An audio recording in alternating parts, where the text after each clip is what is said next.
Buenas noches amigos, bienvenidos a un nuevo episodio de nuestro estudio de las Sagradas Escrituras.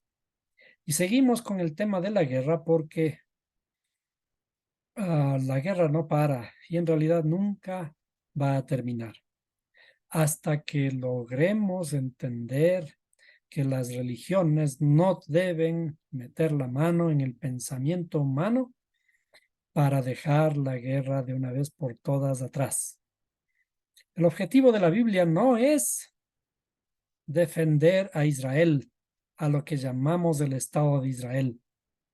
La Biblia no defiende y Dios no debe estar del lado del Estado de Israel. Dios está del lado del mundo entero. Dios está del lado de las almas que se regresan a los caminos de Él. Esas almas que regresan al camino de Él son Israel, todas. Y hay algunas de esas almas entre los judíos que pueden ser Israel. Pero así como hay almas que son Israel, también hay almas que son Amalek. ¿Quién es Amalek? El enemigo. Los sabios les llaman el archienemigo del pueblo de Israel, no del Estado de Israel, del pueblo de Israel, de las almas que están en su ascenso de retorno hacia un nuevo estado de conciencia, hacia el amor, hacia la paz, hacia la sabiduría. Por tanto, todo lo que hagamos en relación a la guerra será el más grande fracaso del intelecto, del supuesto intelecto que el ser humano debe tener. Quien quiera que piense que hay que seguir haciendo la guerra, nos estará demostrando que todos los seres humanos seguimos todavía perdidos en nuestro objetivo. El objetivo de lograr la paz, el objetivo de lograr la armonía, un nuevo estado de conciencia de todos los seres humanos. Para seguir afirmando este principio, vamos a leer y vamos a estudiar nuevamente estos pasajes de lo que llaman el Antiguo Testamento relacionados con el famoso enfrentamiento de David en contra de Goliat y por lo tanto de el pueblo de Israel en contra de los palestinos. En ese tiempo se les llamaban los filisteos. Para ello vamos a revisar la escritura en el libro de Reyes, perdón, en el libro de Samuel, en el libro de Primera de Samuel. Y si nosotros nos detenemos a leer toda esta historia de David y Goliat, vemos aquí que en realidad efectivamente parece haber una batalla del pueblo de Israel enfrentándose a los famosos filisteos. Y entre los filisteos salió un campeón llamado Goliat. Este campeón era un gigante porque aquí dice la altura era de 6 codos y un palmo. Y describe con algunos detalles de cómo era su constitución y de qué estaba armado. Pero nosotros tenemos que analizar esta historia desde el punto de vista espiritual. La Biblia habla estrictamente de cosas espirituales. No habla de esas famosas guerras en el que Dios estaba del lado, a veces del lado de los israelitas y les daba una mano para que ganen la guerra.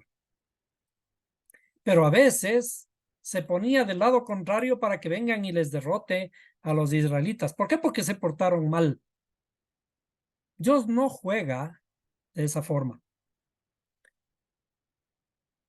Cuando David se enfrenta a Goliat, Goliat se burla y le dice, ¿cómo es que tú vienes a pelear contra mí con palos? ¿Acaso yo soy cualquiera para que vengas a pelear conmigo con palos? el filisteo dijo, hoy desafío a las filas de Israel, dadme un hombre para que luchemos mano a mano.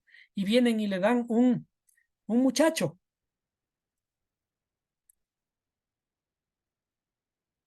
Vamos a ir un poco más abajo. Dice que David era de Belén, etcétera, hijo de Isaí, y tenía que llevar ciertos alimentos, ciertos panes y quesos a sus hermanos.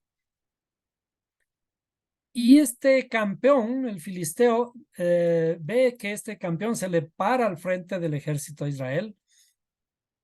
Y cuando David llega a entregarles estos alimentos a sus hermanos, escucha, dice, mientras hablaba con ellos, he aquí el campeón, el filisteo de Gat, llamado Goliat, subió de entre las filas de los filisteos y habló las mismas palabras y David las oyó. Entonces David no es que fue a ver la batalla, sino que estando allí escucha que este grandulón entró a desafiar al pueblo de Israel. Cuando todos los hombres de Israel vieron al hombre, huyeron de él y tenían gran temor. Entonces, uno de los grandes problemas del ser humano es el miedo. Y que tenemos que vencer el miedo en sus diferentes facetas. El principal de ellos es el miedo a la muerte. ¿Por qué? Porque el miedo a la muerte, todo el mundo tiene miedo a la muerte, no porque sea una cosa terrible, que dejamos de existir y todo, sino porque existe en nuestro interior una infinita gana de vivir. Y desconocemos de todo lo que tiene que ver después, cuando terminemos nuestra vida. Y entonces, ese miedo hace que nos imaginemos muchísimas cosas, muchas de ellas en forma equivocada. Veamos, David entonces decide enfrentarse a Goliat y pide que le den la oportunidad, inclusive habla con Saúl, y, y Saúl finalmente le permite, después de probarse todas las vestimentas, de una vestimenta de soldado, que no le permitía ni siquiera caminar. Luego, David se defiende de Saúl diciendo, mira, yo he matado al león y al oso que venían a perturbar mis rebaños. Y los he matado a ellos con un hueso. Y cuando escucha Saúl estas palabras, dice, ok, ya puedes irte, anda, que el Señor sea contigo. ¿Eh? Entonces, tomando su cayado, aquí vamos a leer un poco más detenidamente, dice, y tomando su cayado en la mano, escogió del arroyo 5 piedras lisas y las puso en el saco de pastor que traía. Por favor, anoten 5 piedras lisas que tomó del arroyo. Y dice, las puso en el saco de pastor que tenía en el zurrón y con la honda en la mano se acercó al filisteo. El filisteo vino y se fue acercando a David con su escudero delante de él. Cuando el filisteo miró y vio a David, lo tuvo en poco porque era un muchacho rubio y bien parecido. Y el filisteo dijo a David, ¿acaso soy un perro? ¿Qué vienes contra mí con palos? Y el filisteo maldijo a David por sus dioses. También dijo el filisteo a David, ven a mí y daré tu carne a las aves del cielo y a las fieras del campo. Entonces dijo David al filisteo, tú vienes a mí con espada, lanza y jabalina, pero yo vengo a ti en el nombre del Señor de los ejércitos, el Dios de los escuadrones de Israel, a quien tú has desafiado. Fíjense como dice aquí, el Dios de los escuadrones de Israel. No dice el Dios de los escuadrones del Estado de Israel, que es completamente distinto. Dice el Dios de los escuadrones de Israel. Israel es esta alma de todos los seres humanos que ha decidido rectificarse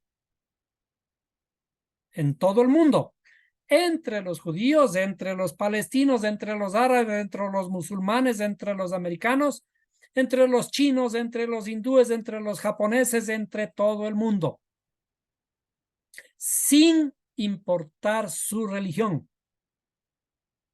No se trata de conocer el cristianismo, conocer a Jesús para salvarse. Cuando la Biblia dice que no hay otro nombre dado a los hombres en el que podemos ser salvos, no está hablando ni siquiera del nombre de Jesús. Está hablando de una estructura de conocimiento y de rectificación del alma para conocer al Creador a través de su nombre, a través de su camino. El nombre es un camino de acercarnos al Creador. Este Dios de los escuadrones de Israel es el Dios de las almas que conocen cómo llegar a su rectificación. El Señor te entregará hoy en mis manos, le dice David, y yo te derribaré y te cortaré la cabeza.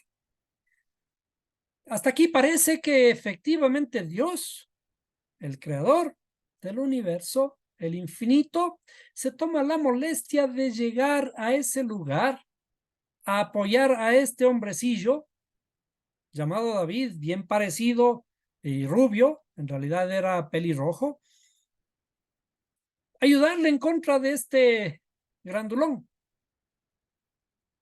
El Señor te entregará hoy en mis manos y yo te derribaré y te cortaré la cabeza. Híjole, el Señor dice te entregará en mi mano y por lo tanto también te mataré, te derribaré y te cortaré la cabeza. Pongamos un punto allí y recordemos, no dice la Biblia en los mandamientos, no matarás. ¿Cómo es que tenemos que matar, así sea a un grandulón que desafía a un ejército y cortarle la cabeza? El mandamiento dice, no matarás. ¿Tenemos que hacer una excepción en la guerra? ¿O cómo es el asunto? O no matarás a tus amigos, pero a tus enemigos sí. Pero si tenemos que matar a nuestros enemigos, no dijo Jesús, mas yo os digo, amen a vuestros enemigos. ¿Quién es mi enemigo? El que está en el campo de batalla. No se trata de una guerra física, no se trata de matar físicamente a nuestros enemigos. ¿Quién es nuestro principal enemigo? Si nosotros revisamos toda la escritura, vamos a encontrar todas estas incongruencias, a menos que logremos discernir los símbolos en cada una de estas historias y preguntarnos, ¿quién es mi principal enemigo?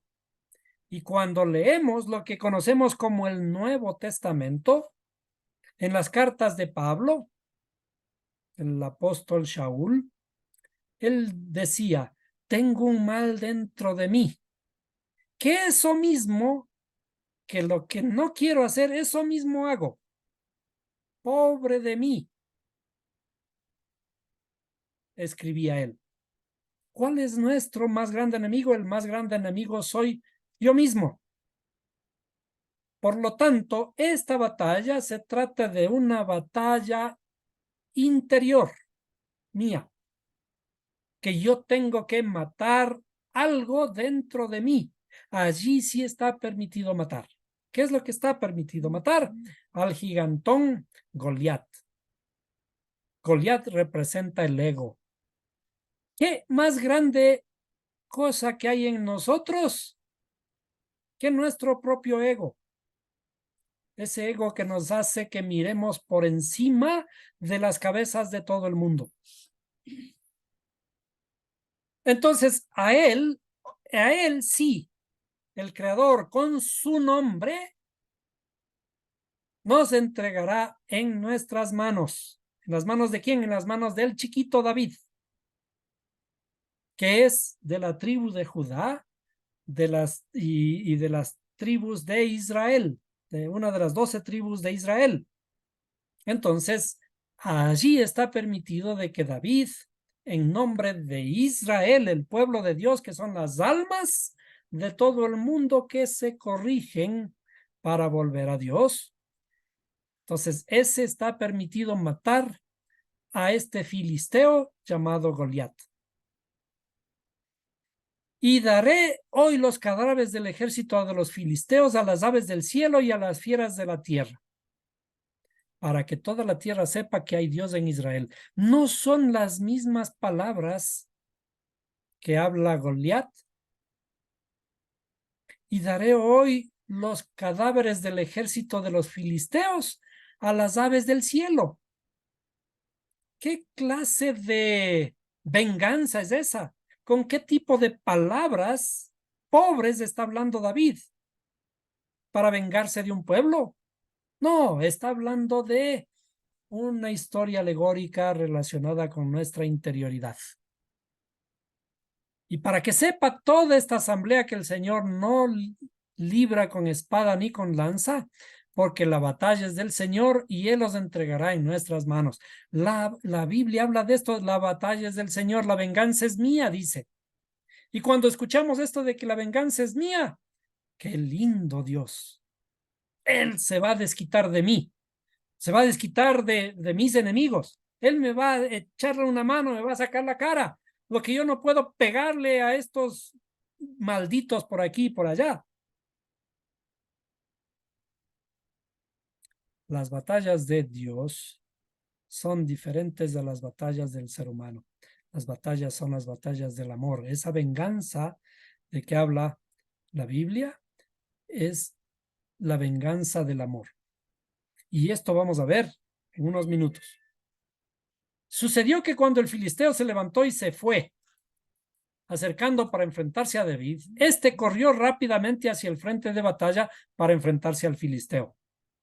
David metió la mano en su saco, sacó de él una piedra, la lanzó con la honda e hirió al filisteo en la frente. La piedra se hundió en su frente y Goliat cayó en tierra sobre su rostro.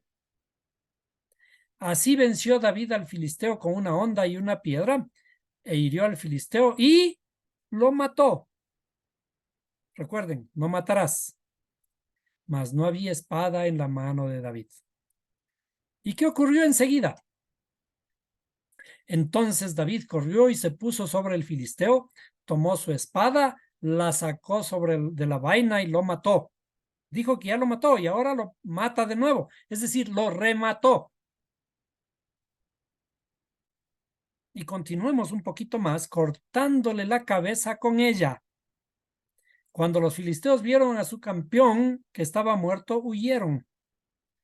Levantándose los hombres de Israel y de Judá, gritaron y persiguieron a los filisteos hasta el valle y hasta las puertas de Ecrón. Los filisteos muertos yacían a lo largo del camino de Saharaim, aún hasta Gad y Ecrón.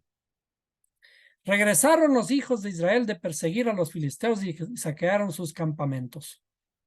Entonces David tomó la cabeza del filisteo y la llevó a Jerusalén. Si ustedes recuerdan, ustedes pueden ver una imagen de alguien que ha cortado la cabeza a otra persona y la trae en sus manos. ¿Qué clase de espectáculo es ese? Es un espectáculo macabro. Entonces dice, tomó la cabeza del filisteo y la llevó a Jerusalén, pero puso sus armas en su tienda. Cuando Saúl vio a David salir contra el filisteo, dijo a Abner, el comandante del ejército, a Abner, ¿de quién es este hijo, este joven? Y Abner dijo, por tu vida, oh rey, no sé. Bueno, era del siervo de Isaí, que vivía en Belén. Saltemos un poquito más hacia allá. Luego de hacerse amigo de Jonatán, David y de Jonatán, comienza a existir un cierto problema adicional a todo esto, que cuando David regresaban, al volver David de matar al filisteo, las mujeres de todas las ciudades de Israel salían cantando y danzando al encuentro del rey Saúl con panderos, con cánticos de júbilo y con instrumentos musicales. Las mujeres cantaban mientras tocaban y decían: Saúl ha matado a sus miles y David a sus 10,000. Y me gusta esta traducción, porque de alguna forma es una traducción que se ajusta al original. En una traducción más nueva, seguramente habrán corregido este aparente defecto de la traducción cuando dice Saúl ha matado a sus miles. Muy seguramente, y si esto podemos probarle, dice Saúl mató a 1,000 y David a 10,000. Veamos, comparemos solo de puro curiosos. Vamos a comparar las versiones. Y aquí dice esta versión: y exclamaban con gran regocijo, Saúl destruía un ejército, pero David aniquiló ¿a qué? A 10 ejércitos. Vaya, comienza a aparecer, mire, lo que decía la Biblia Castilian. Las mujeres cantaban a coro, Saúl mató a 1,000 y David a 10,000. Punto. Veamos otra. Hay algunas que, como esta Biblia de Jerusalén, sí siguen acentuando este aparente defecto de la escritura que dice, Saúl mató a sus millares y David a sus miríadas. Vamos a recordar otra vez esto del sus. ¿Sus de quién? Sus de cada uno. Veamos. Vamos a ver por acá, en esta versión, por ejemplo, Saúl mató a miles y David mató a 10,000. Como estas otras versiones de acá, hay algunas que no respetan esta redacción a propósito de la escritura. Está escrito a propósito, ¿para qué? Para precisamente darnos cuenta de qué se trata. De cuando dice de sus miles y el otro de sus 10,000, está hablando de una forma tal que nosotros reflexionemos sobre el texto para darnos cuenta de qué miles y qué 10,000 se trata. Por ejemplo, aquí en la versión Dios habla hoy, pero mientras cantaban y bailaban las mujeres repetían, hombres mató Saúl y 10,000 mató David. Bastante rápido. Y volvamos entonces a esta versión de acá. Y allí aparece los problemitas, ¿no? Dice, entonces Saúl se enfureció, pues este dicho le desagradó. Ya comienza el problema. Y dijo, han atribuido a David 10,000, pero a mí me han atribuido miles. Y de aquel día en adelante, Saúl miró a David con recelo. Bien, ahora recordemos que habíamos mencionado que cuando David se fue a enfrentar ya a Goliat, dice que se fue al arroyo y tomó 5 piedritas y las guardó. Si él iba en el nombre del Señor, ¿por qué habría de tomar 5 piedras y a la final solo usó una? Como está escrito en realidad en la Biblia, dice que David fue al arroyo y tomó sus 5 piedras y se guardó en la alforja. Y al momento de enfrentarse a Goliat, dice, y tomando de su alforja la piedra que había guardado. Es decir, está escrito de tal manera que nosotros tenemos que reflexionar, preguntarnos y decir, ¿qué pasó? Tomó 5 piedras. ¿Y en dónde están las otras 4? Porque cuando dice, y metió la mano en su alforja y tomando la piedra que había guardado, la puso en la honda y con esa le lanzó y le mató a Goliat. Aquí hay un caso muy importante que en la Biblia tenemos que analizar. La Biblia está escrita de tal manera que en esos pequeñísimos detalles tenemos que tomar cuidado para analizarlos, reflexionar y ver de qué se trata. Es decir, 5 piedras, de alguna forma, al meterlas en la onda y sacarlas nuevamente, David, las 5 piedras se hicieron una. Para entender el concepto, el momento del enfrentamiento de David y Goliat, tenemos que reflexionar un poquito qué ocurría en el tiempo en que Goliat se enfrentaba al ejército de Israel. Dice que fueron 40 días de asedio, 40 días en que este famoso grandulón se paraba al frente del Estado, del ejército de Israel, perdónenme, frente al ejército de Israel a decirles, bueno, póngame en uno con el que yo pueda luchar. Y si yo le venzo a él, ustedes serán mis esclavos. Pero si ustedes, si él me vence a mí, entonces nosotros seremos sus esclavos. La hora, dicen, de acuerdo a la ley oral que se llama, la hora en el que este grandulón se paraba al frente del ejército de Israel era precisamente a la hora de la oración. ¿Recuerdan cuántas veces oraba Daniel? ¿Cuántas veces acostumbraba a orar Daniel? También que está escrito cuando fueron al exilio a Babilonia, él dice que oraba 3 veces al día. Y esta costumbre se ha mantenido hasta el día de hoy, cuando los judíos tienen que hacer estos rezos 3 veces al día. ¿Qué rezan los judíos hasta el día de hoy? A la hora del rezo, uno en la mañana, otro al mediodía y otro al atardecer. El rezo de un judío a esa hora es Shema Israel. Escucha Israel, el Señor vuestro Dios, el Señor uno es. ¿Qué más ironía que puede plantear Goliat ante el ejército de Israel que irles a decir, a ver, ¿dónde está tu Dios? Preséntese uno de ustedes frente a mí para que luchemos. A la hora en que ellos dicen, escucha Israel, el Señor vuestro Dios, el Señor es uno. El Dios en que nosotros creemos, el que dice que nos puede poner al ejército contrario en nuestra mano, no es capaz de ayudarnos. ¿Y qué es lo que ocurría a esa hora? Cada vez que venía Goliat a enfrentarse a ellos y decirles, denme uno para pelear conmigo, ellos tenían miedo.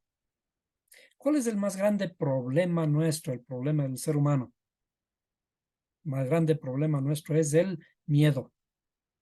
Hay varios miedos. Uno de los más grandes miedos, como decíamos, es el miedo a la muerte. Cuando alcanzamos el conocimiento del Dios viviente, y a la muerte no debería provocarnos miedo. ¿Sí? ¿Qué dice la Escritura? Ya no teman a aquel que mata el cuerpo. ¿A quién deben temer? Aquel que puede matar vuestra alma. Cuando alcanzamos la verdadera sabiduría, el verdadero conocimiento de Dios, la muerte no debería provocarnos miedo. ¿Por qué? Porque ya conocemos que nosotros podemos llegar a su presencia de una forma sublime. Eso es la verdadera eternidad. ¿Qué dice la Escritura respecto de la vida eterna? Y esta es la vida eterna, que te conozcan a ti, el único Dios verdadero. Bueno, recordemos estos detalles que habíamos dicho y dijimos que estas 5 piedras se hicieron uno. A la hora en el que el ejército de Israel reza, escucha Israel, el Señor vuestro Dios, el Señor es uno. Y esto está escrito en Deuteronomio 6:4. Vamos a ir a este texto. Perdón, vamos a buscar en nuestras Biblias Deuteronomio 6:4. Este es parte del rezo judío de todas las mañanas, todos los mediodías y todas las tardes. Escucha Israel, el Señor, nuestro Dios, el Señor es uno. El Señor es uno. El gran trabajo que tenemos que realizar durante este proceso de conocimiento del Creador es de que Él es uno. Y cuando decimos Él es uno, y nosotros somos sus hijos, y el Creador habita en cada uno de nosotros, en realidad, todos nosotros también debemos ser uno con Él. Por eso es que el maestro, cuando estuvo aquí predicando, si se quiere, me permiten la palabra, él dice, levantando los ojos al cielo, les decía al Padre, Padre, haz que estos sean uno, como yo soy uno contigo. ¿Cuál es el más grave problema del ser humano? De que nosotros no somos uno. Unas son nuestras palabras, otras nuestras acciones, unos son nuestros pensamientos, otros son nuestros deseos. Y estamos divididos. Por eso la escritura habla de esto de que una casa que está dividida no prevalecerá. ¿Cuál casa? Nuestra propia casa.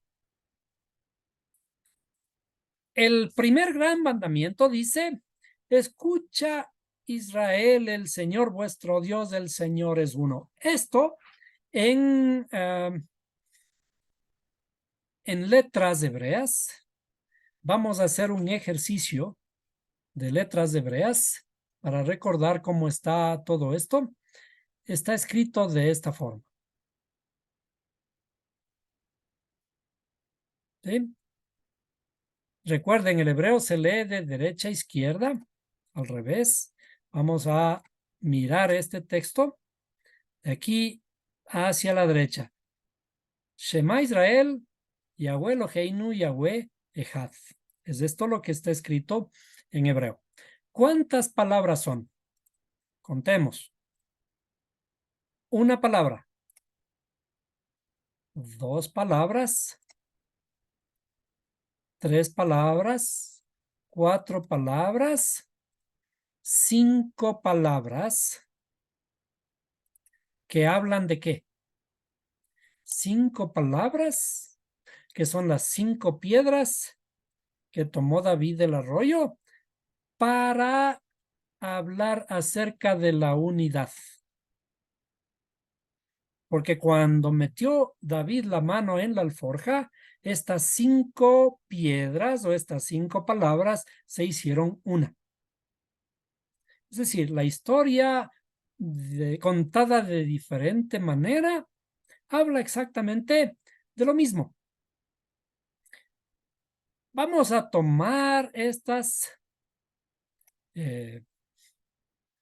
letras hebreas y les vamos a poner en nuestra pantalla para hacer un cálculo matemático, porque acuérdense que aquí en este espacio nos gusta confirmar las cosas, inclusive de una forma matemática.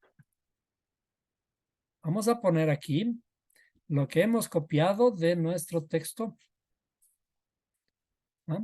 Vamos a poner aquí. Vamos a tratar de hacerle lo más grande posible. Déjenme ver dónde está.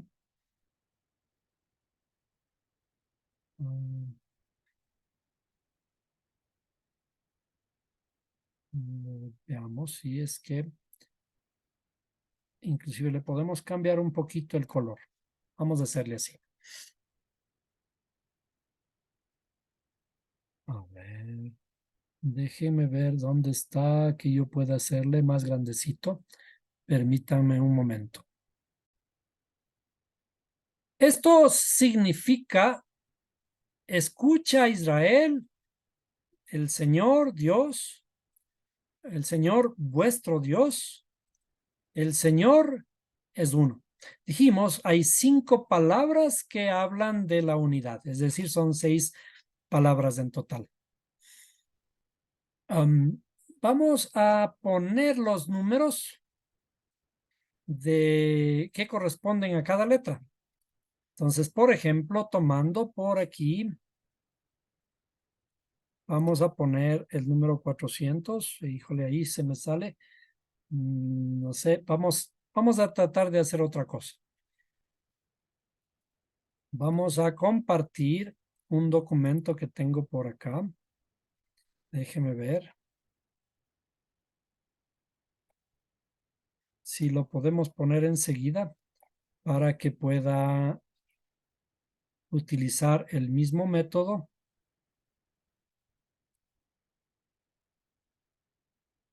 A ver.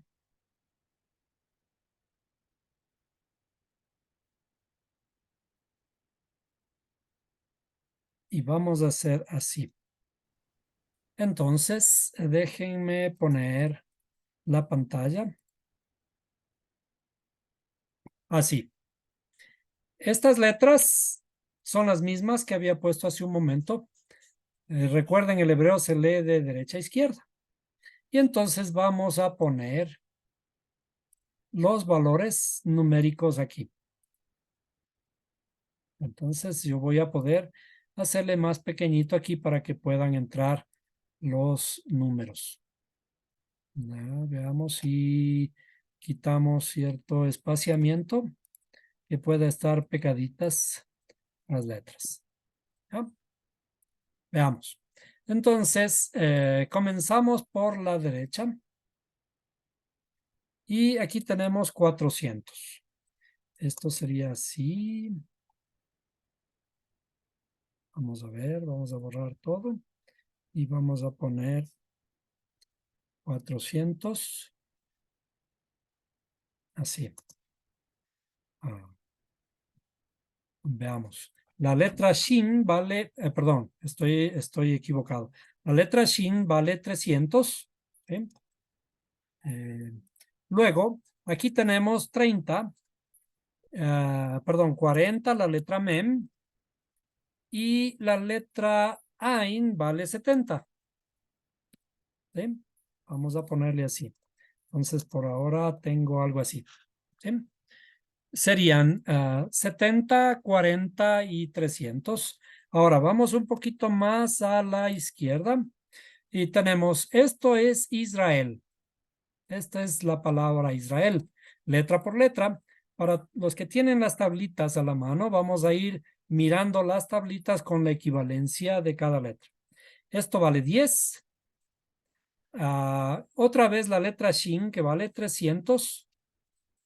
Y esta letra, la letra Resh, vale 200.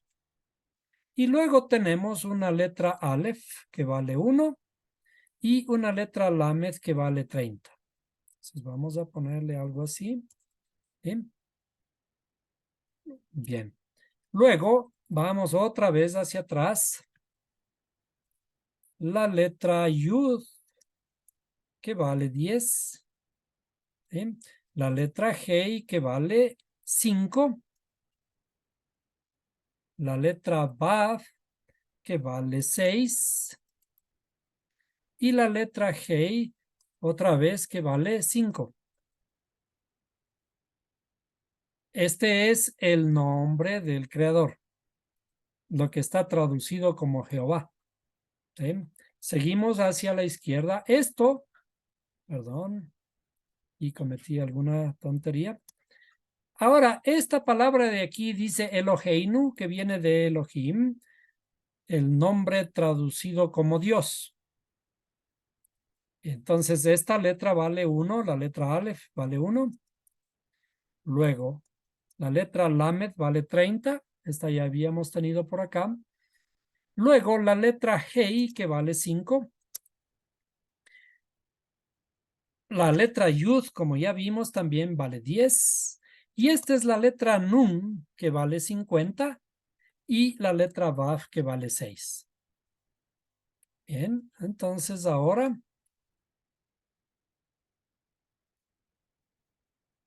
vamos a la penúltima palabra que ya vimos, que es esta de aquí. Entonces tenemos los mismos valores de aquí que podemos ponerles por acá. ¿Sí? La letra Yud, Hei, Vav, Hei. Y finalmente tendríamos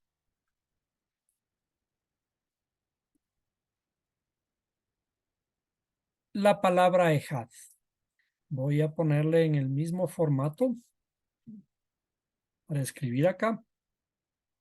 Y esta vez le voy a poner así. La letra Aleph, ya vimos, vale 1. La letra Het vale 8. Y la letra Dalet vale 4. Ups, perdón. Ahí. Entonces, más o menos está así. Perfecto. Quienes pueden hacer estos cálculos mentalmente, me van a ayudar. Aquí tenemos, comenzamos por Shema, que significa escucha, ¿sí? Tendríamos 300 más 40 más 70 serían 410. Vamos a ver por acá, 410. Y luego aquí tenemos 300 más 200, 500, 510, 540, 541. Es fácil recordar este número 541 y algún momento vamos a ver por qué. Porque de este número, primeramente suma 10. 5 más 4 más 1 suma 10. Pero también el número es una hermosísima estrella. Recuerden que cuando hablamos de Israel no estamos hablando del Estado de Israel, donde están unos señores que se llaman judíos y están asentados en una tierra que no sabemos si es Palestina, si es Canaán, si es Israel, y que además dicen que Dios les regaló a ellos. ¿Bien? Estamos hablando de las almas que están en proceso de conocimiento del Creador, de todas las almas del mundo. A esto le llamamos Israel y esto va a darnos una hermosísima figura geométrica en forma de estrella de David. Algún momento vamos a revisar estos números estrella, que son hermosísimos. Bueno, luego, ¿qué es Yud Hei Vav Hei? Es 10 más 5 más 6 más 5 es 26. ¿Eh? 26, cada vez que miremos 26, ya saben, se encuentra escondido allí el nombre del Creador. Y luego, Eloheinu, vamos a ir sumando. Eloheinu es 1 más 30, 31 más 5, 36, 46, 96 y 102. Si no estoy equivocado, sumaría 102. Y aquí tenemos otra vez 26. ¿Y cuánto vale Ejad? Ejad. 4 más 8 más 1 es 13. El número que más nos incomoda. El número que nos enseñaron a burlarnos. ¿Por qué nos enseñaron a burlarnos? Por antisemitismo. Porque las personas que utilizan más el número 13 son los que estudian la Torá, los que estudian el hebreo. Y entonces, como hubieron gentes que no conocían, y miraban que utilizaban el número 13 en algunas cosas, entonces comenzaron a burlarse de ellos y a matarles. Desde luego que al pueblo judío ha sido muy perseguido y han sufrido muchísimas adversidades, pero este, este pueblo utiliza las ciencias para conocer las escrituras. Una de ellas es las matemáticas. Bueno, ahora para comenzar a analizar esto, vamos a sumar. Y si ustedes, yo voy a hacerlo con la ayuda de una calculadora, porque no me tengo que dar el lujo de equivocarme aquí. Y no soy tan buen sumador mental. Entonces vamos a sumar 410 más 541 más 26 más 102 más 26 y más 13. Este número nos da, estos números nos dan como resultado el número 1118. ¿Ya? Y a este número le vamos a resaltar. Vamos a hacerle más grandecito. 1118. Le vamos a poner hasta de otro color. Porque de paso, y yo voy a asociarle con este número, ¿sí? Porque hay una relación muy bonita entre el 118 y el número 13, que además de ser la unidad, simboliza el amor. El amor está estrechamente relacionado con la unidad de todas maneras. El amor, la palabra Javá también tiene el número 13. Si sumamos el amor más la unidad, ¿a qué números llegamos? 13, que es la unidad, más el amor, que también vale 13, nos da el número 26, que es el nombre del creador. Porque donde está el creador, allí hay amor. Y donde está el creador hay unidad, hay armonía. Entonces, ahora, el número 118, si es que tomamos, asimismo, nuestras calculadoras, le dividimos para el número 13. A ver, vamos a poner así, 1118. Dividido para 13, vamos a obtener un número muy especial también, el número 86. Como primer descubrimiento que hemos hecho, que es un descubrimiento matemático, pero que no hemos descubierto ni el agua tibia ni cosa por el estilo, el Shema Israel, o el Escucha Israel, el Señor vuestro Dios, del Señor es uno, nos da un número que es el 1118, cuyos dígitos, cuyo número puede ser factorizado en 2, el número 13 por el 86. Vamos a escribir aquí también la palabra amor para que ustedes puedan fijarse de lo hermoso de la escritura. ¿Sí? Entonces es Aleph, Hey, Bet, Hey. Esto es amor. Vamos a ponerle un poco más grande. Amor, y le voy a poner en otro color para que se vea bonito también. Amor. Entonces esto, eh, vamos a ponerle el significado. Amor. ¿Sí? La palabra amor, o en hebreo, ahavá, ¿sí? Se escribe de esta forma. Vamos a encontrar también la gematria de ahavá. Entonces, vamos a ir por acá y le vamos a poner numeritos.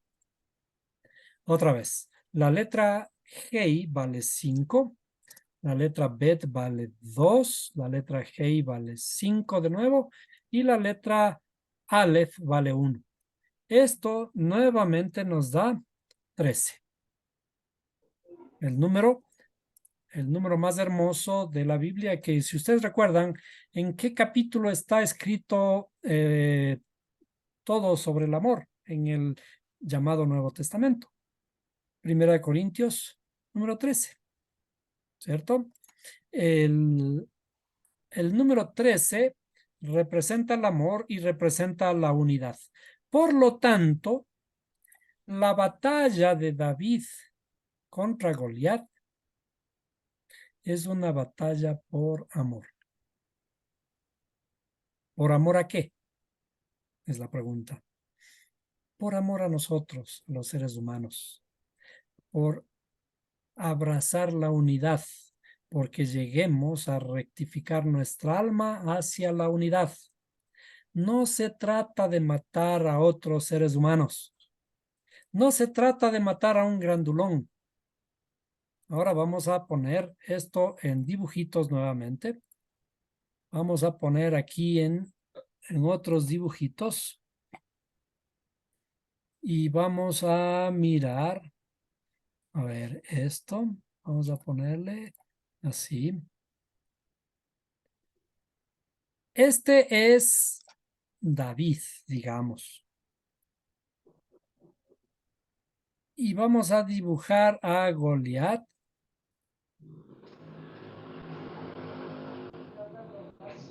Goliat es un grandulón. ¿Sí?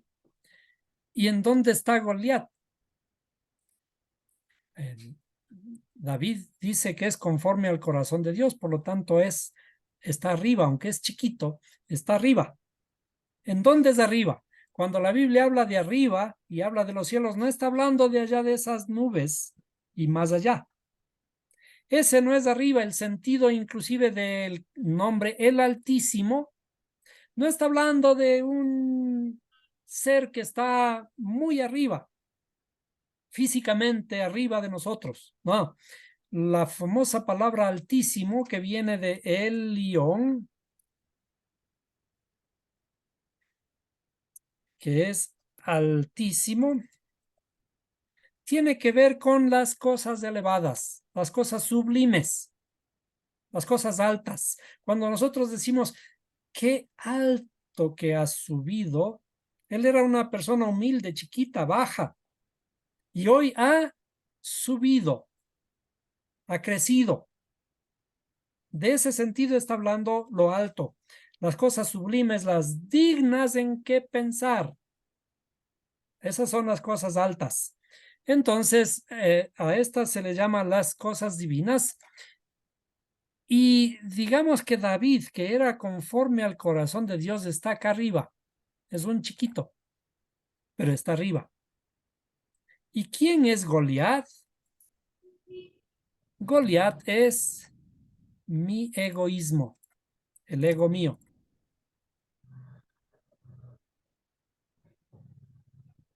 Goliat, ¿sí? Es aquel que representa mis deseos, mis bajas pasiones, mi ego. El ego, mi ego mi ego es grande. Mi ego es buscarle minimizar a todo el mundo. Mi ego es yo valgo y los demás no valen nada. A mí no me pueden mirar, no me pueden ni siquiera decirme nada porque ya saben, no me conocen. Y David es conforme al corazón de Dios. David entonces es la inteligencia. Vamos a ponerle en otro color. La inteligencia. Y voy a poner más acasito la sabiduría.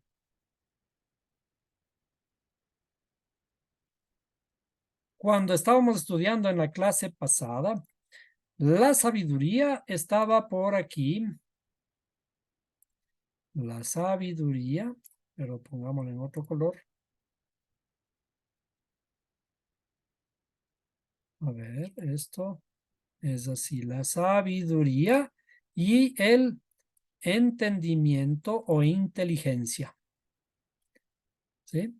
Cuando hay sabiduría, en realidad también hay inteligencia. Estos son como padre y madre que siempre están juntos.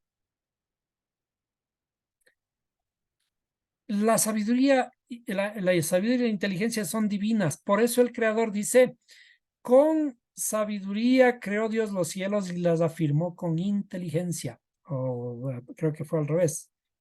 Afirmó con inteligencia los cielos. En el libro de Proverbios. Cuando habla de la sabiduría e inteligencia, no está hablando de estas condiciones humanas que nosotros podemos ser súper inteligentes para hacer el mal. La inteligencia es la inteligencia divina. A este principio la Biblia le llama madre. Y a este principio la Biblia esconde, mejor dicho, el símbolo de padre. ¿Sí? Y por eso es que el libro de Proverbios habla de padre y madre, son como padre y madre. Pero ¿qué tienen padre y madre? Cuando, como siempre están juntos, padre y madre, tienen un hijo. Y este hijo es el que hay que construir. Este hijo es el que las parejas tienen que pensar en planificar para tenerlo. Este hijo, que ahora lo voy a dibujar un poco así, medio deformado, se encuentra aquí como resultado de padre y madre, como resultado de la sabiduría y la inteligencia. A este hijo, en hebreo, se le conoce como Da'at o simplemente el conocimiento. ¿Qué dijimos? ¿Qué dijimos que era la vida eterna? Y esto está escrito en Juan, en el libro de Juan. Dice, que te conozcan a ti.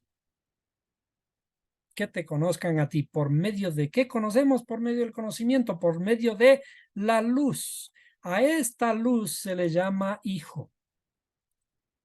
El fruto de padre y madre se le conoce como hijo. Y este hijo está en construcción. Y este hijo está viniendo. Vamos a ponerle justo así, viniendo. En el sentido en el que debe estar traducido el verso cuando dice que estaré viniendo. No cuando dice volveré otra vez, sino dices estaré viniendo, revelándome. La revelación de la luz no se da de un momento a otro. La revelación de la luz tiene que ser paulatina, porque este Goliat interno nuestro que representa la oscuridad, este Goliat interno está en oscuridad nuestra, estamos nosotros en la oscuridad aquí. Cuando la Biblia dice y la tierra estaba desordenada y vacía, ¿sí? Se refería a esta tierra, a este Goliat.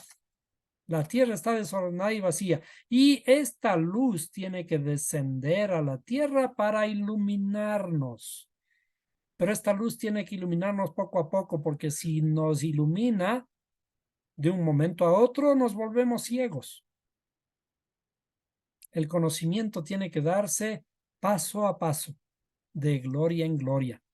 Y entonces, la verdadera lucha que la Biblia habla, todas las guerras que la Biblia habla, está hablando de esta lucha interior.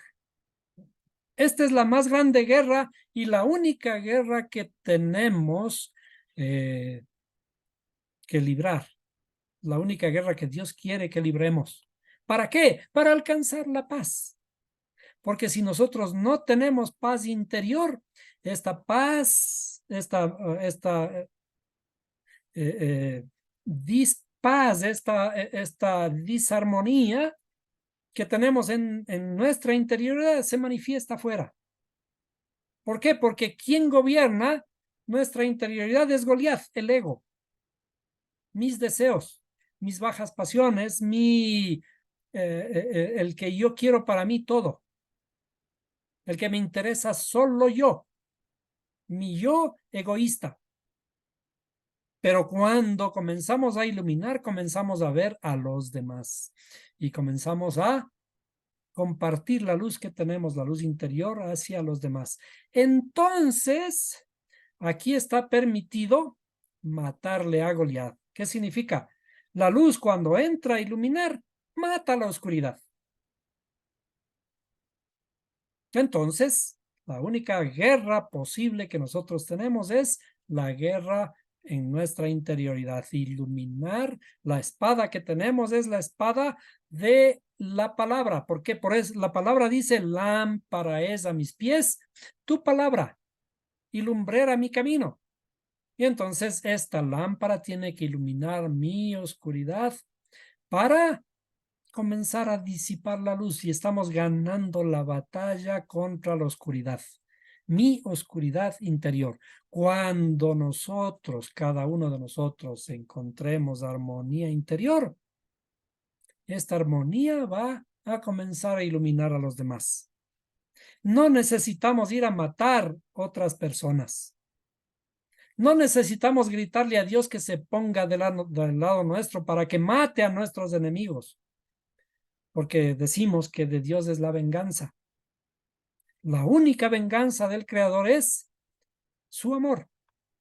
¿Por qué? Porque no tenemos que pagar el mal, no tenemos que pagar el mal con mal, sino pagar el mal con bien. Porque el Creador tiene que ser ese ejemplo para nosotros.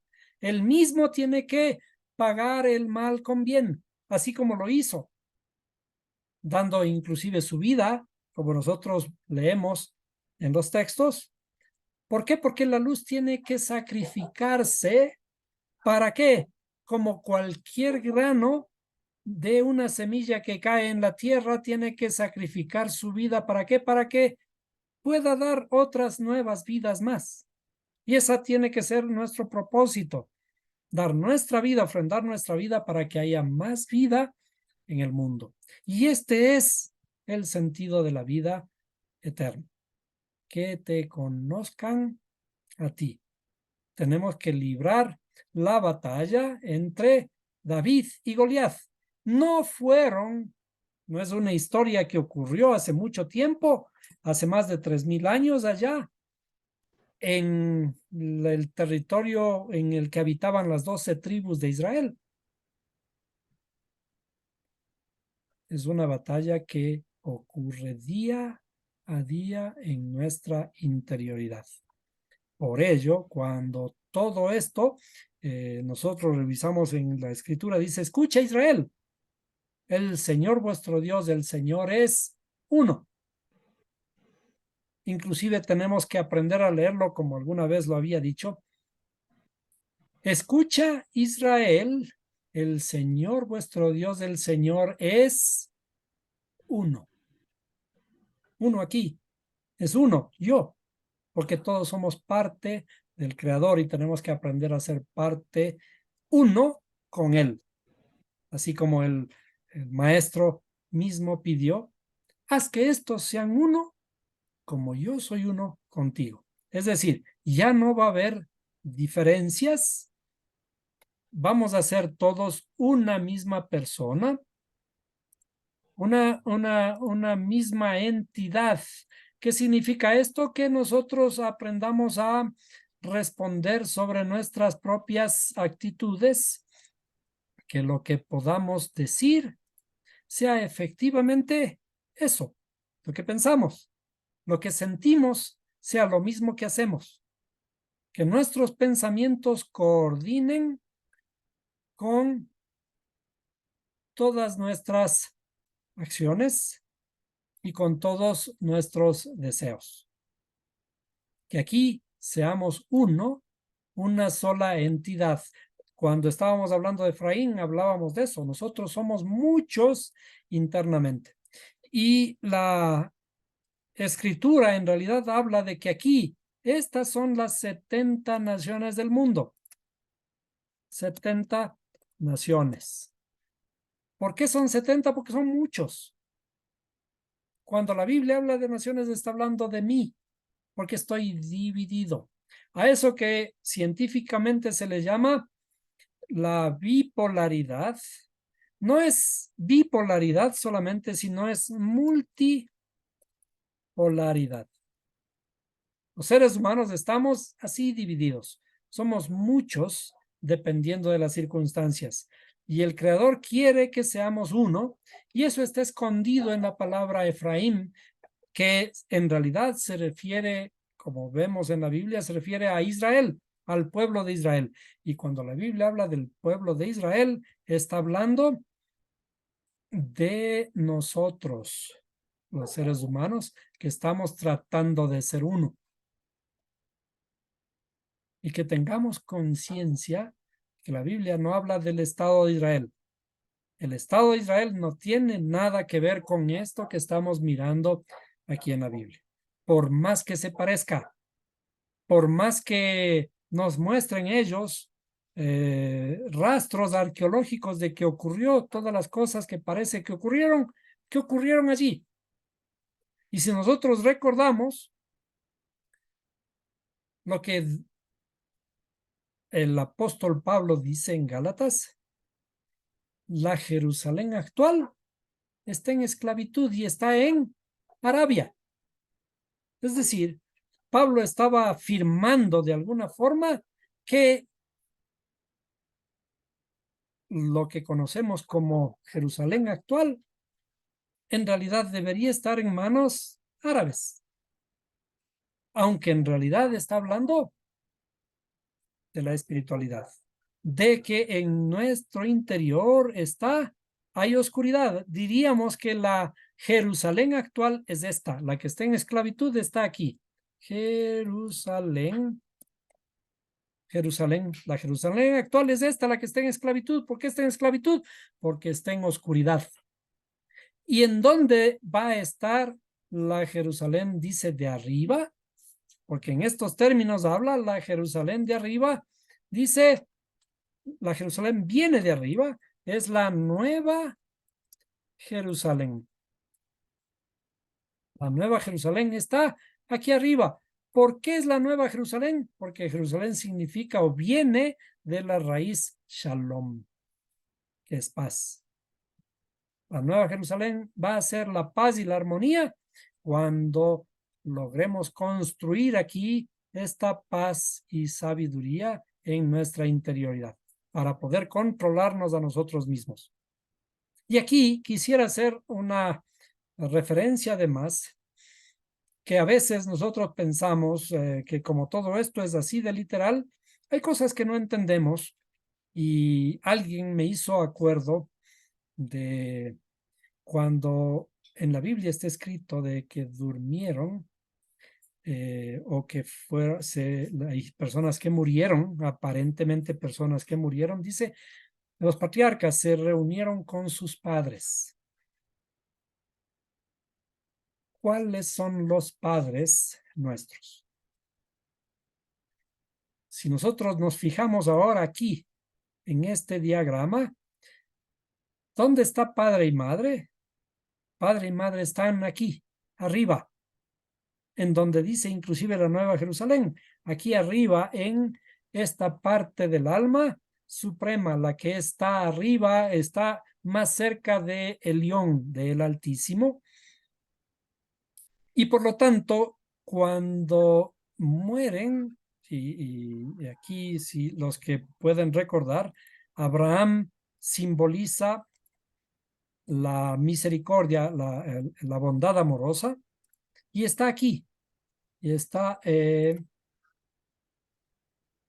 una de las primeras Sefirot, que está la más cercana hacia la parte sublime. Abraham, la bondad amorosa. Cuando muere Abraham, cuando muere Isaac, Jacob, etcétera, hablan de se reunió con sus padres. ¿Qué significa eso? Que se ascendieron, aquí, vamos, déjeme dibujar, ascendieron desde la tierra Hasta hacia los cielos a juntarse con sus padres. ¿qué más hermoso lugar que este? En donde, inclusive cuando dice los cielos está hablando en términos